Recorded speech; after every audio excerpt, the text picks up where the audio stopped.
पहले बिहार में एसआईआर हुआ, अब बंगाल में जो है चुनाव आयोग ने कहा हम एसआईआर कराएंगे, जिसके कारण ममता बनर्जी ने विरोध प्रदर्शन भी किया। क्या कहना चाहेंगे आप, एसआईआर का समर्थन करते हैं या नहीं? देखिए सर, अभी बिहार में इन लोगों ने उधम मचाया है एसआईआर के, तो जो है अभी कलकत्ता में इसलिए कर रहा है, उनको पता है जहाँ से हमें चुनाव जीत नहीं पाऊंगा वहाँ से ये सब करते हैं। तो देखिए देश जो चलता है ना सर, संविधान से चलता है, गुंडागर्दी से नहीं चलता। आप हर जगह में गुंडागर्दी चले जाओगे। आप ऐसा कोई राज्य दिखा दो मुझे, एक कलकत्ता को छोड़ के 100 रुपए में 3 टाइम खाना मिलता है, दिखा दो। एसआईआर से इतनी दिक्कत क्यों है, क्या परेशानी? यार दिक्कत कुछ नहीं है, ये लोगों को डरा रहा है। कौन डरा? बीजेपी सरकार। इनको पता है हम उसे जीत नहीं पाएंगे। ममता बनर्जी ने इतना अच्छा काम करा, मैं गिनवाऊं? गिनवाइए। लो चमचे तो पहले, अरे गिनवाइए ना सर, चमचे तो पहले आ गया, गिनवाइए ना, बोलने से पहले चमचा आ गया यहाँ पर। मैं बोलते गुर्दे में दर्द हो जाता कुछ लोग। आप बोलिए, पता नहीं बोलने नहीं देगा। कौन से काम अच्छे करें? मैं कह रहा हूँ जिसके घर में 3 बच्चे हैं तो 3 साइकिल, किसी के घर में 2 बच्चे हैं तो 2 साइकिल, किसी के में 4 बच्चे घर में है तो 4 साइकिल। अगर बच्चे 12 क्लास पास हो जाता तो 1 लाख रुपए मिलते। अभी 2 करोड़ क्या नाम है, 2,90,000 रुपया सबको मिला घर बनाने के लिए, जिसका कच्चा घर थे सबको फोटो खींच के लेकर था, हैंड टू हैंड उनको घर बना के दिया। और इतना अच्छा काम करे भाई, हुआ भी आपने भेदभाव पैदा कर दी लोगों के अंदर। 100 रुपए में आप खाना खा नहीं सकता कोई राज्य के अंदर। मुझे एक बात बताइए मियां जान, एक बात बताइए, लगातार ममता बनर्जी इतने सालों से चुनाव जीत रही है, तब तो वो अपनी जनता के साथ सड़कों पर जो है प्रदर्शन करने नहीं निकली। बस एक एसआईआर जब जैसे ही चुनाव आयोग ने बोला हम कराएंगे, वो पूरी जनता के साथ जो क्यों विरोध प्रदर्शन कर? भाई ये भी एक चोरी है, एसआईआर जो होता है ना, ये भी एक चोरी है। हाँ, ये भी एक चोरी है, एक चोरी है। माने आपको जो वोट नहीं देता उसको वोट को काट दोगे आप। हाँ। और क्या पूर्व जिसको 2002 का कागज होगा, कागज दिखाना पड़ेगा, ठीक है। अबे भाई बहुत सारे लोगों को तो उस टाइम कागज भी नहीं बने। और आप क्या मांग रहे हो, पहले आप बोल रहे थे पासपोर्ट का मान्यता देंगे और राशन कार्ड में जो नाम होगा उसका मान्यता देंगे, ठीक है। चलो फिर बाद में आपने क्या करा, जो आपका वोटर आईडी है उसको भी हम मान्यता देंगे। तो बार बार जो लोगों को उलझन में डाल लो, किस लिए डाल रहे हो? अरे अगर आपको एसआईआर कराना पूरी भारत में कराओ, एक राज्य में क्यों करवाओगे? तो बिहार में भी तो आप पूरी भारत में कहाँ से क्या कर लिया? तो कह रहे चुनाव आयोग कहते रहे हर राज्य में कराएंगे। अरे सर हर राज्य में कराएंगे। चाचा तू ही बोल। चाचा उन्होंने बोला हर राज्य में कराएंगे, हर राज्य में कराएंगे। देखो अगर आप बात करना चाहते हो ना, बहुत आराम से चमचे जो है ना, चमचे का मुंह बंद कराओ। हर राज्य में तो 15 मिनट माइक लगा दो। हर राज्य में चुनाव आयोग ने कहा मैं एसआईआर कराएंगे। नहीं, इनको जहाँ चुनाव होने शुरू होते हैं ना, वहाँ इनका पेट में दर्द शुरू हो जाते हैं। क्यों हो जाता है भाई? मैं ये देश में क्या सारे रोहिंग्या आ गया बाहर?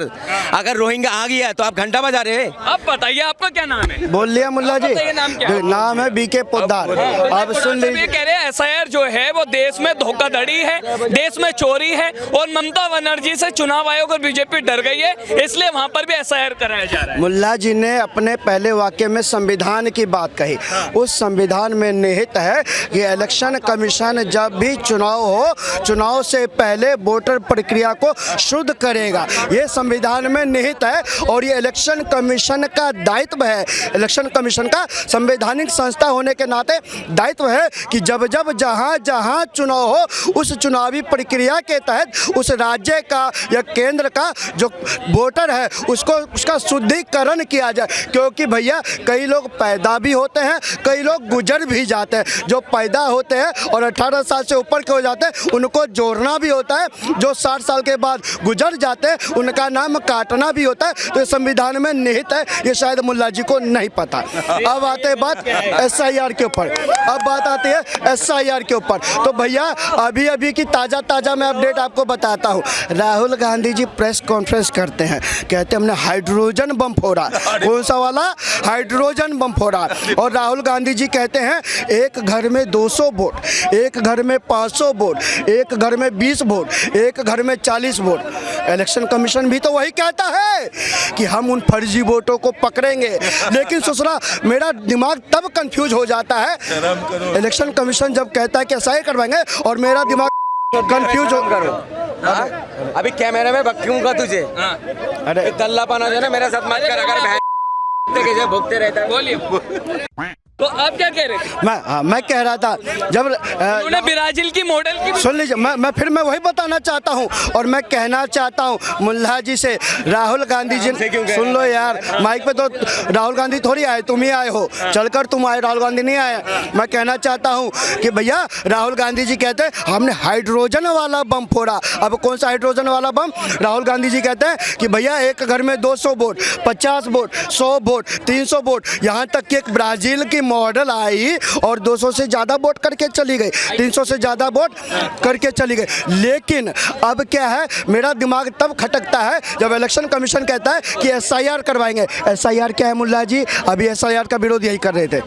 SIR क्या है कि जहाँ जहाँ फर्जी वोटर है उस वोटरों को काटने का काम करना। ठीक है, तो इनका कहना है अगर संविधान चुनाव आयोग को अधिकार देता है SIR कराने का और अवैध वोट काटने का, तो आपको क्या दिक्कत है? अच्छा एक बात सुनो सर, आप वोट काट रहे हो, जो गुजर जाते हैं उनका वोट काटना चाहिए, उनका राशन भी बंद होते हैं। मेरे रिश्तेदार थे, उनके जो है वोट काट गया था, उनने दोबारा गया, चलो गलती हुआ है, बोला हाँ इससे गलती हुआ, पहले वोट डाल लेते। तो देखिए मैं इसके नहीं कह रहा, जो जिसके जो गुजार जाते हैं उसका वोट काटना चाहिए भाई। इसको जो है जनता को आप जो है ना गला पकड़ के लेके नहीं जाओगे। आपके पास लिस्ट होता है जो कौन लोग वोट डाल रहा, कौन लोगों का घर में कितना मित्र मानी कौन गुजर गया, सब लिस्ट आपके पास होता है। तो आप उससे करो ना, आपको इसको हाईलाइट करने की क्या जरूरत है? तो जहाँ पर चुनाव होता है वहाँ पर चुनाव आयोग क्यों पहले ऐसा है? इलेक्शन कमीशन की प्रक्रिया इनको मालूम ही नहीं है, इनको कुछ ज्ञात ही नहीं है, बिल्कुल अंगूठा टेक है। अब मैं तथ्य के साथ बताता हूँ, क्योंकि भैया इलेक्शन कमीशन जब भी, अब मान लीजिए बिहार का कोई एक जिला है या बंगाल का कोई एक जिला है, वहाँ का जो जिलाधीश होता है, जो मतलब DM होता है, DM के अधीन ये सारी कमेटियाँ बैठती है और यहाँ तक कि वो बूथ लेवल की कमेटियाँ भी सरकार के तहत निहित होती है। और जो पार्टियां, जितनी भी पार्टियां, चाहे नेशनल पार्टी हो, चाहे स्टेट की पार्टी हो, चाहे लोकल कैंडिडेट हो, उनके भी बूथ लेवल के जो बूथ के क्या कहते हैं, उनके जो वो होते हैं नेता होते हैं, बूथ लेवल के जो नेता होते हैं, वो भी जाते हैं DM के साथ मीटिंग में। 1-to-1 वोटिंग पर चर्चा होती है, 1-to-1 वोटिंग पर चर्चा होती है। और यहाँ तक कि किसका वोट काटना है, किसका नहीं करना है, वो भी उनके साथ चर्चा होती है। इलेक्शन कमीशन सारा काम रिटर्नेबल करता है और यहाँ तक कि विपक्ष का उम्मीदवार हो या सत्ता पक्ष का उम्मीदवार हो, उसका हस्ताक्षर भी होता है। इलेक्शन कमीशन यहाँ तक कि सारा का सारा विजुअल रिकॉर्डिंग करवाने का काम करता है। ये सच्चाई है, ये संविधान में निहित है। लेकिन क्या है ना सच्चाई, मुल्ला जी को सच्चाई से कोई मतलब नहीं। अब बताइए। अच्छा ये भाई ने बहुत सारे लंबा भाषण दे दिया, ठीक है, भाषण नहीं, उन्होंने संविधान, मैं नहीं, सुन तो लीजिए, संविधान का मानता कहाँ है इन लोग। मैं कह रहा हूँ एक DM को इतना पावर देना चाहिए जो कौन देश का नागरिक है कौन नहीं है, तो किसे DM तय करता किसे दे पावे? अरे DM तय करता है। हाँ संवैधानिक, वही मैं कहना चाहता हूँ। ये सोच रहे हैं, ये डिस्ट्रिक्ट मजिस्ट्रेट को नहीं, ये सोचते हैं कि पावर किसको देनी चाहिए, कांग्रेस के जिलाध्यक्ष को, TMC के जिलाध्यक्ष को। भैया यही इनकी मानसिकता है, ये सोचते हैं जो सारा डेमोग्राफिकल चेंज है। सर एक बात बताइए, पहले दिन तो ममता बनर्जी अपने कार्यकर्ताओं के साथ SIR का विरोध कर रही है और उसी के अगले दिन जो है ममता बनर्जी BLO से फॉर्म भी ले रही है, तो आप इसे क्यों नहीं मान रहे? यानी आप सपोर्ट भी कर रही है, अनसपोर्ट भी कर रही है, इस पर क्या कहना है आपका? देखिए ममता बनर्जी से जो है ना लोगों का लगता है डर।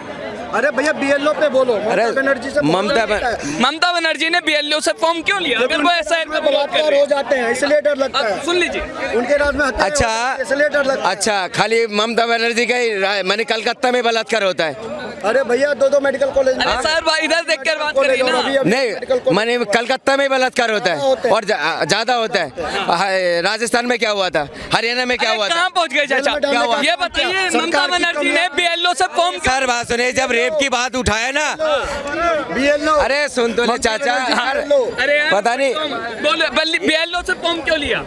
भाई उनसे पूछिए, किनसे? ममता बनर्जी से। अरे तो वो तो SIR का विरोध कर रहे हैं ना, तो क्यों नहीं हम आपसे वो मुझसे पूछोगे आप? फंस गए। क्या फंस गया? ये क्या नाम, ममता से पूछो। अभी तो ममता के प्रवक्ता बन के आ गए थे। अच्छा, मैंने क्या ममता जी के प्रवक्ता बन के आ गए थे कि नहीं SIR का विरोध सही कर आए हो? लेकिन तुम किसके? भाजपा का। भाजपा। मैं बोलता हूँ ऑन कैमरे में, ठीक है बोलो मैं हाँ ममता मुर्दाबाद तुम बोलना क्या बोलूं क्या मुर्दाबाद बीजेपी मुर्दाबाद क्यों बोलूं अभी चमचागिरी तुम कर सुन लो सुनिए मैं बीजेपी मुर्दाबाद बोलने के लिए तैयार हूँ।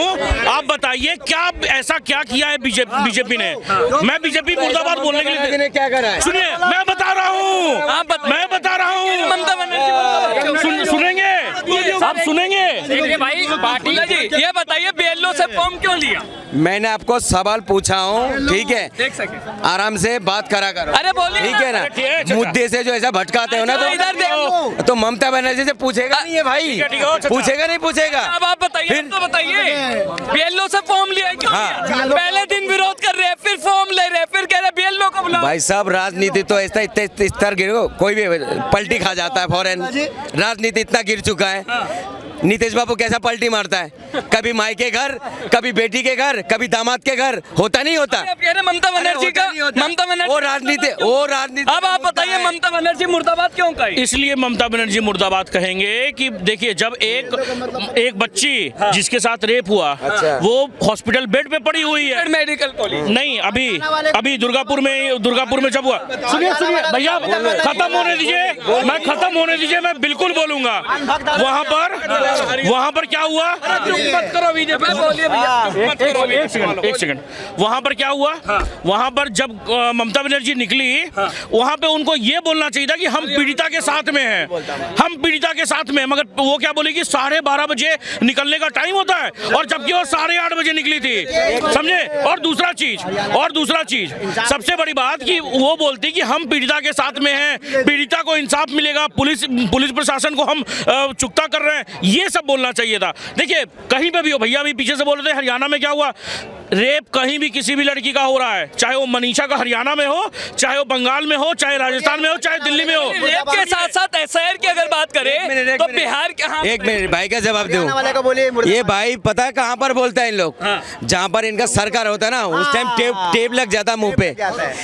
एक देश के बेटियों के साथ रेप होना सुन लिए सर एक बेटी का साथ रेप होना पूरी समाज का साथ रेप होना कानून क्यों नहीं बनाते हो? ममता बनर्जी को इतना कोसते हो। ममता बनर्जी तो अभी एक रेप केस में कानून लाया था जो 7 दिन का अंदर उसमें कार्रवाई होगा और उनको फांसी चढ़ाएंगे हुआ नहीं था क्यों पास क्यों नहीं कर रहा? देखो सर बात सुन एक देख मैं क्या कह रहा हूँ मैं राजनीति नहीं कर रहा हूँ देश में अगर रेप की बात होगा मैं रेप के साथ मैं हमेशा खड़ा रहता हूँ बेटियों के साथ। इसी देश के अंदर बेटियों का आतंकवादी बहन कह देता सेना को ये अंधभक्तों को मुंह पे टेप लग जाता है।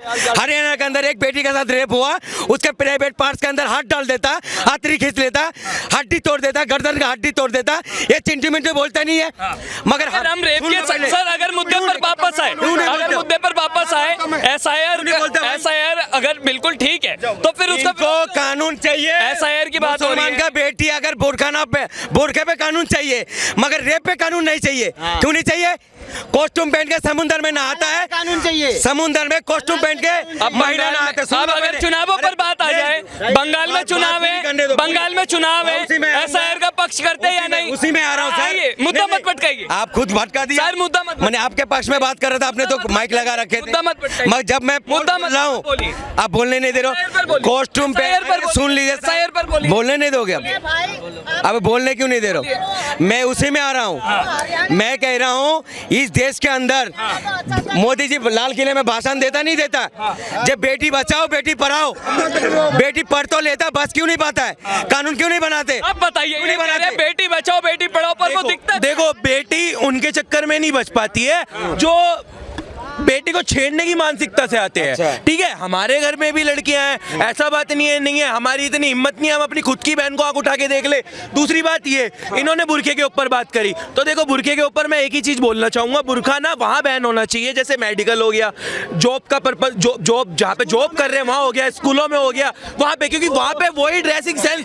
अब इसके साथ साथ अगर हम एसआईआर पे आए तो इनका कहना है कि एसआईआर जो है देश में धोखाधड़ी है देश में वोट चोरी है और जहाँ जहाँ पर बीजेपी को हार का डर सताता है वहां पर एसआईआर होता है, तो ये क्यों होता है? देखो, अगर वोट चोरी होती तो अयोध्या में जीतती, वोट चोरी होती तो हैदराबाद में जीतती, वोट चोरी होती कर्नाटक, बेंगलोर, ऐसे बहुत से राज्य हैं जिसमें बीजेपी जीतती। अब एक बात मेरे को इस चीज का जवाब दो कि अगर वोट चोरी जो खुद बंदा चोर है वो दूसरों को चोर बता रहा है, ये बताइए। अच्छा, किस वोट चोर किसने बोला? राहुल गांधी ने।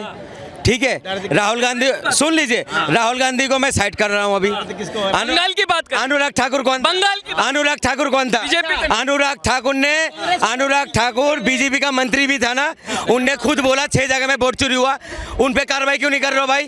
राहुल गांधी जिम्मेदार है, माने कुछ भी बात हो जाए राहुल गांधी जिम्मेदार। पश्चिम बंगाल में ममता बनर्जी को हार का डर सता रहा है या नहीं? अरे ममता बनर्जी को डर नहीं सता रहा है, बीजेपी को डर सता रहा है।